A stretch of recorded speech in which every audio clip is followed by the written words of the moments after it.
is amazing. Yeah. And so far, we've learned in the last few months or the year, whatever it is, she called Damian Woody and Chris Canty corpulent, and today she called Nuno a chubby baby.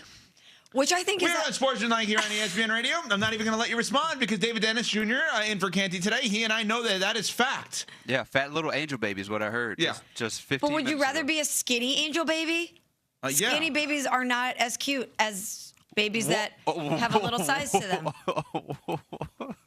I think that's a very common.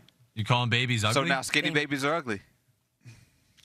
There's something about a little baby that has the rolls that you're like, you're so cute. Here's the problem, Michelle. You are saying this about a 49-year-old grown man. Mm-hmm. No. And his name is Nuno. To be fair, when I was describing the cherub, I was not describing Nuno's physical features. When we talked about Nuno being a cherub, we were talking about the light that's on him. Yes, you said. And whenever you see a cherub depicted in paintings, frescoes, they're usually on a cloud with wings, and they have some sort of light on them. You said he had rolls. No, I did not say he had rolls. I said historically cherubs were husky. And you said he looks like a cherub. I said the light makes him look angelic. You're splitting hairs here. Yeah. I think the issue here is that we had already defined what a cherub was multiple times, and you made it a point of emphasis to say chubby was part of the description. That is the most accurate description of the description that has been given so far. Well, I apologize to Nuno if it came across that way. And as I said before, and we'll repeat again, Nuno is the most in-shape person on this show. That you may want to go away from. Yeah. Now he works out every day. Yeah, but now you're going way too far. Yeah, now you're going too far. Now you're just. He trying works to, out every day. Okay. I haven't worked out in months. You run every day, so I guess you're in that category too. Yeah, round is a shape, and I have it. Anyway, so let's move on. So yesterday, kudos to Pat McAfee. Out of nowhere, all of a sudden, you're like, wait, Aaron Rodgers is doing like a full-length interview? And shout out to Pat for the free agency special that we're going to get on Monday. Schefter's going there. Schrager's going there. They got everything going on, noon until 3 Eastern time on ESPN, Pat and the crew on Monday. So Rodgers is on with Pat yesterday and AJ and company, and he says there hasn't been any deadline or contract situation right now with the Pittsburgh Steelers. So let's hear what Rodgers had to say. Well, I mean, what are we sitting here? It's March 4th. Free agency starts in a week. I've been spending a lot of time with my wife. We went on a ski trip.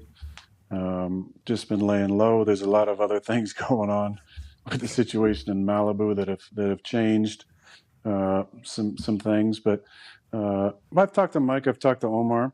There's been no deadline that's been put in front of me. There's no contract, offer or anything. So there's nothing that I'm, having to debate between. I'm free agent, and again, I'm enjoying my time with my wife and enjoying this part of the off season. All right, so let's first try to do this as if we have never done this before, even though we do this every year now, right? And even though he didn't love the idea of the way Favre handled things at the end, is the same way he's handling things, right? But football-wise, is he waiting for the Steelers, or is he waiting for someone else, or is he waiting to retire? What do we think? Like, what is he waiting for? Or is it like I need to make sure Kevin O'Connell doesn't call me in Minnesota before I make any kind of decision here? What do we think it is? Well, that was a factor last season, obviously, in his decision making. He wanted to make sure that before he committed to the Steelers, that he knew everything that was on the table, retirement included.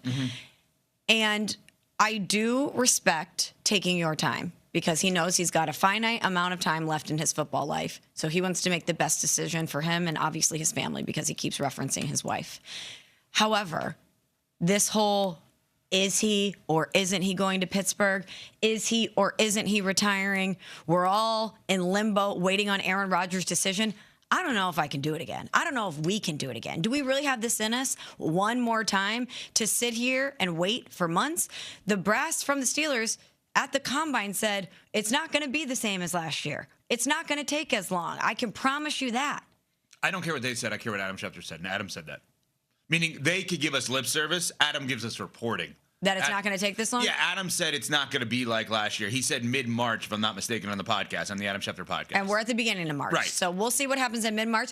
All I'm saying is he's speaking his truth. He was asked a question. He said there's no deadline, et cetera. He's giving you the details.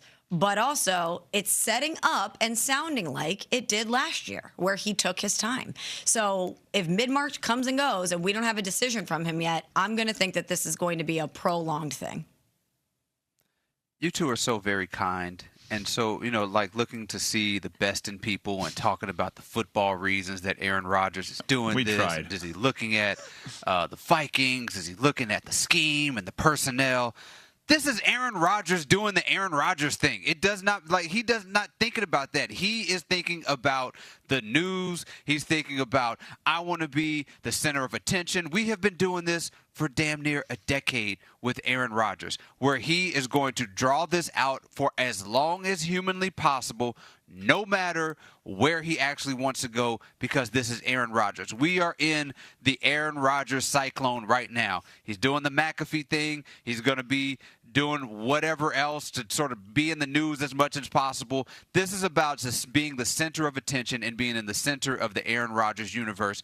I want off. He ain't good enough for that right now. He's not good enough to demand that level of attention, to be the guy that we're doing the will he or won't he thing, when he probably, the only will that we know is that this dude is going to drag us out as long as humanly possible. All fair, all justified, all based on track record and evidence. I will only add this one thing, though, David. He can only drag it on if teams allow him to. And what I mean by that is, like, I bring up all the time, when Nico Harrison with the Mavericks made the trade of Luka, you can only make that trade if someone signs off on it, right? So there's other places for blame. Yeah, you can't execute that in a silo. And you can't drag on your decision if there's nowhere to play. So in other words, if the Pittsburgh Steelers say, Aaron, we want you, but we want you by March 11th, and if that's not the case, on March 12th, we're moving on. Minnesota Vikings, if they all of a sudden on the first day of free agency sign Kyler Murray, there's no spot for him. He can only drag this on if we allow him to. If teams allow him to. Not us in the media. If there are no job, if ZipRecruiter posts all of the openings for QBs and there are none, there's no way he can drag it on. The teams allow him to drag it on. They deserve blame too in this. Yeah, they do, and they keep doing it. I don't understand why Aaron Rodgers demands this level of attention from the teams as well. Like, I still do not understand why the Pittsburgh Steelers put all their eggs in the Aaron Rodgers basket. I do not understand why he has this sort of hypnosis over teams to where they will derail their entire offseasons, and have been doing this for years past the point where Aaron Rodgers has deserved it, to try to make sure that this dude is accommodated in the offseason. I don't know why anybody's doing it this year. I don't know why they did it last year, but yet and still, they still do it, and you're absolutely right. They deserve all kinds of blame and all kind of, for me, just personal angst because I'm tired of it, but they deserve a lot of the flack for allowing Aaron Rodgers to get away with this. Okay, so the team he was allegedly waiting for last year was the Minnesota Vikings. They elected to go with J.J. McCarthy. How'd that work out? Not well. Not as you well. predicted, to your credit. Not well.